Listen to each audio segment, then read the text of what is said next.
It's April. It's Friday. That means Mock Draft Friday is go! What is up, Bengals fam? It's your boy Mike coming back at you with another Who Daily. It is Friday. I'm excited to get another mock draft going. Been a slow week for me in particular, not necessarily for the Bengals. One thing I wanted to shout out, they re-signed Trey Flowers. That's a bigger deal than you think. He's not an outside corner. He's not even an every down slot corner. But what he is a dude that covers tight ends like crazy. If you look at Trey Flowers last year, while covering some of the best tight ends in the league, he allowed only 11 yards against Mark Andrews in 2 games. He allowed 17 yards to George Kittle total, and he allowed Travis Kelce to get 7 yards. Even if you only pay this dude to cover tight ends, it's worth it. Big stuff. But let's get into the mock draft right here. As always, using PFF, I want to show you guys a little bit. When you uncheck we're going to go 7 rounds. When you uncheck the box here to use defaults, what I like to do, I had a couple people ask what I do with these sliders. What I like to do is, this year's draft is, if you look at mock drafts and you look at, you can tell just from all the different picks that the Bengals get at 31 from experts in their mock drafts. One thing you'll notice is they're all over the place, and that's because everybody's boards are different. If you take a look at PFF's, top 100 players in the draft, you look at like the Draft Network or Dane Brugler, or whoever you look at for rankings of these players in the draft. They're all over the place, man. You can see, PFF has their own way of doing it. These other scouts have their own way of doing it. What that tells me is nobody's quite sure kind of where especially once you get past pick 15, it's kind of a crapshoot, right? So I like to turn I do think most teams will draft for need in most cases, but I do think that it's going to be more random. I like to take this random slider right to the middle, and I do think teams nowadays care a little bit more for positional value in the draft, so I like to slide that up a little bit. Other than that, that's all I do. Let's jump in. This draft configuration has given me some pretty wild stuff recently, so let's check out who's there for the Bengals at pick 1. As you guys know, I like defense in the first 2 rounds, but let's see how it shakes out. Taking a look here, yeah, you've got a couple of quarterbacks here: Kyer Elam, Jalen Petrie. A lot of times I'll take Luisine. He was taken right before we picked here. Zion Johnson's gone. These offensive linemen that I would consider at 31 are gone. Right now, the only people I would look at 31 would be Kyer Elam or Jalen Petrie. Would be the only 2 players I'm really interested in. Let's see what the trade offers are.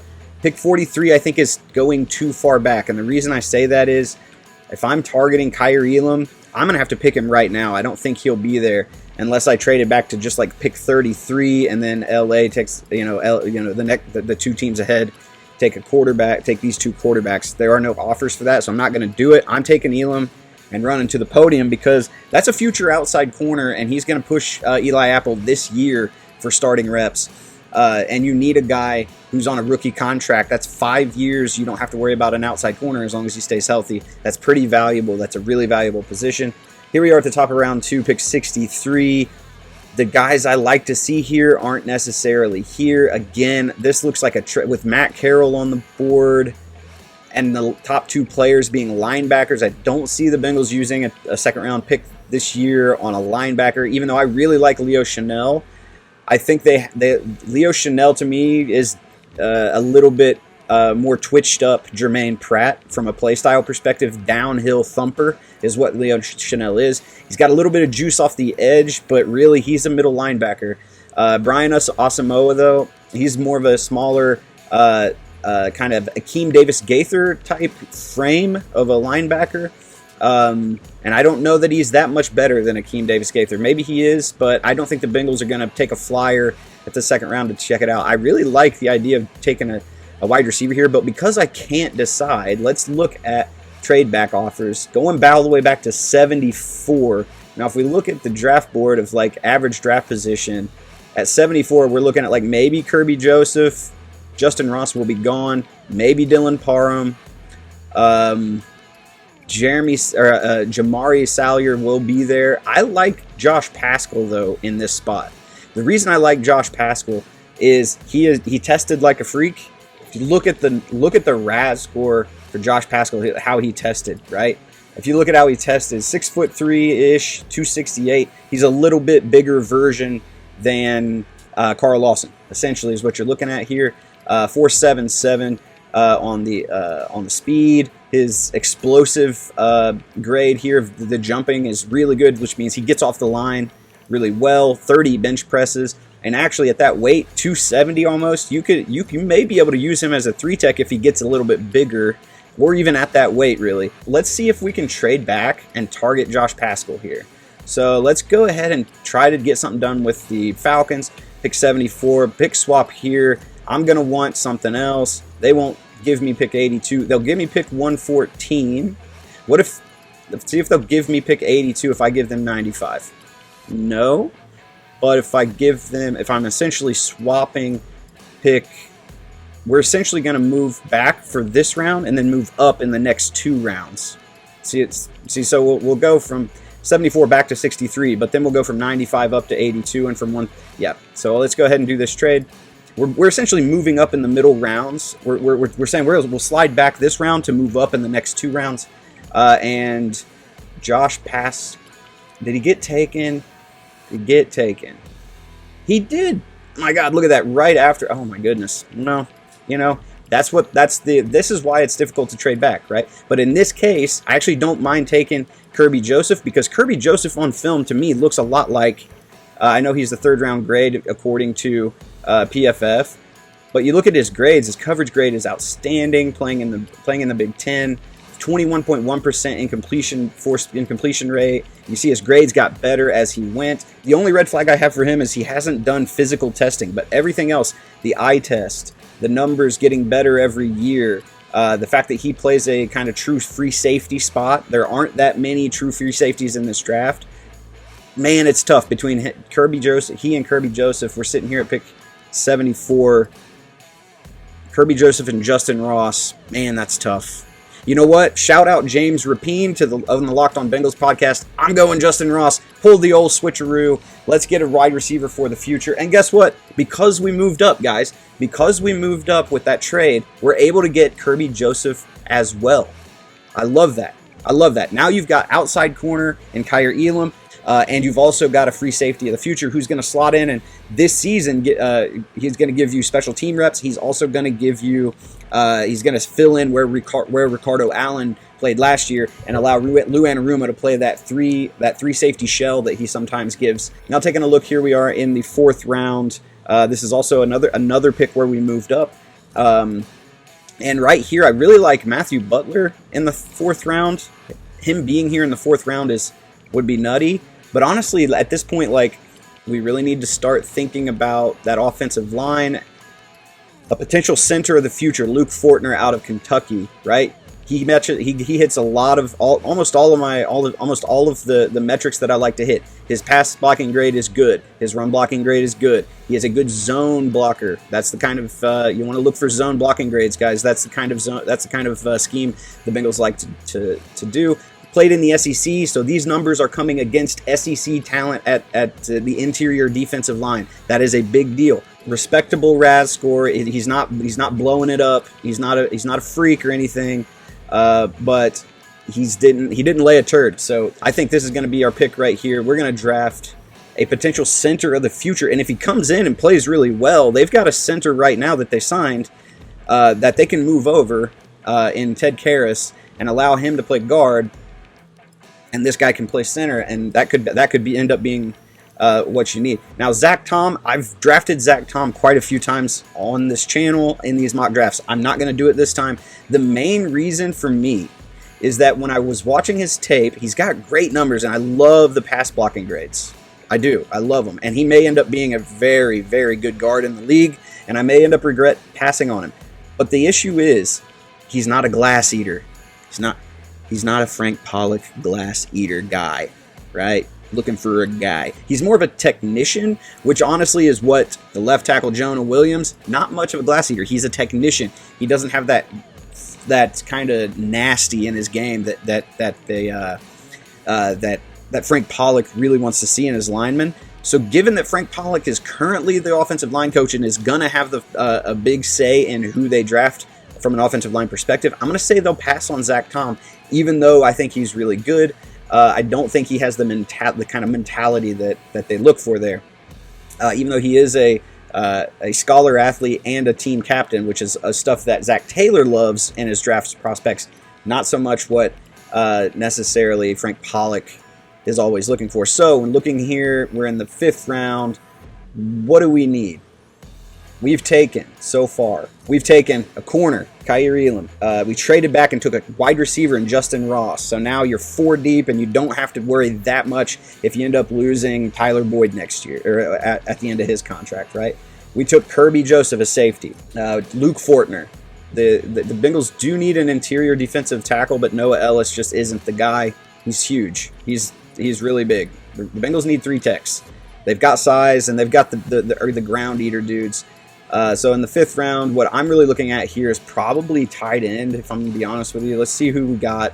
I actually prefer Daniel Bellinger over Jake Ferguson. And actually, I think Lucas Kroll compares really well to Jake Ferguson. Tyquan Thornton is a really good option here as far as like a pure speed wide receiver, but we already took a wide receiver. I don't think they're going to take 2. There's definitely a size threshold for tight ends that the Bengals look for. This is the size the Bengals will look for, and I like the age. 21 and a half, 6'5", 253. His grades aren't great, but if you watch his tape, he does make incredible amount of contested catch opportunities, which is where Joe Burrow thrives, is placing the ball specifically where his guys can win on contested catches. I'm going to go ahead and get Daniel Bellinger as a developmental guy who can play behind Hayden Hurst, Hayden Hurst and Drew Sample, learn how to and compete with Nick Eubanks for a roster spot, essentially.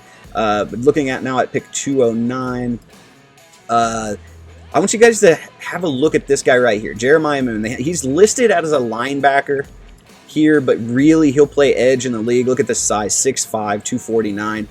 Redshirt senior, he's almost 24, but we're picking late. Age requirements kind of go out the window a little bit here. Don't like his grades or anything.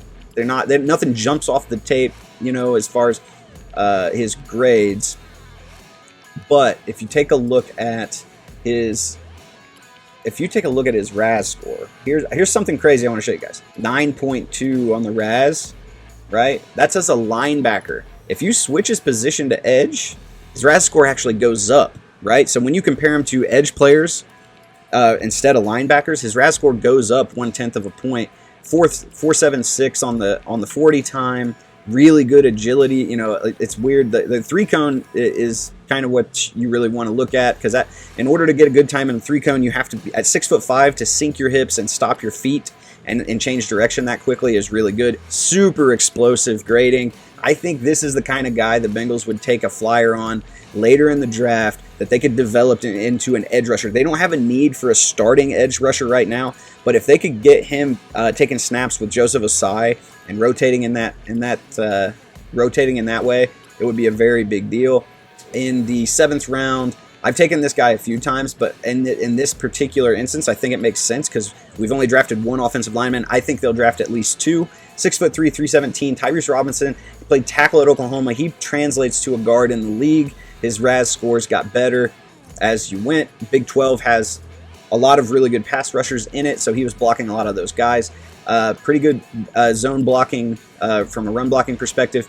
Really good on true pass sets as a tackle one-on-one against edge players, which means he should be able to handle interior defensive players with a little bit of power if you add a little bit of power to him. I'm going to go ahead and take Tyrese Robinson here at pick 226, and then we've got one more to go, and we'll take a look at in the 7th round here. I know you guys probably you're not like, hey Mike, tell us all about all the 7th round options that they have, but I have been doing quite a few of these, and there are some interesting guys here. If we weren't able to get a tight end, Peyton Hendershot out of IU, decent guy to take a flyer on. The cornerback Monteric Brown, I know I've seen him graded out pretty well in other systems. They don't have him graded out super well. He is almost 23. I mean, you could always cheese it up and pick a punter. I don't like to do that. I want to try to get some value here. I want you guys to check out this guy. University of Northern Iowa, Isaiah Weston. 6'4", 214, wide receiver, right? Pretty decent grades, a nice score here. You know, nothing crazy. But when you look at it again, I've said this before, when you're not sure who to draft the freaks. Look at this guy's testing. Look at Isaiah Weston's testing. 6'3", 3.5", 214, 20 bench press as a wide receiver. Crazy vertical and broad jumps. 4'4", 240. Not very good agility skills, but that's because he's a vertical threat. You know, he reminds me quite a bit, actually, of Chris Henry from back in the day. Rest in peace.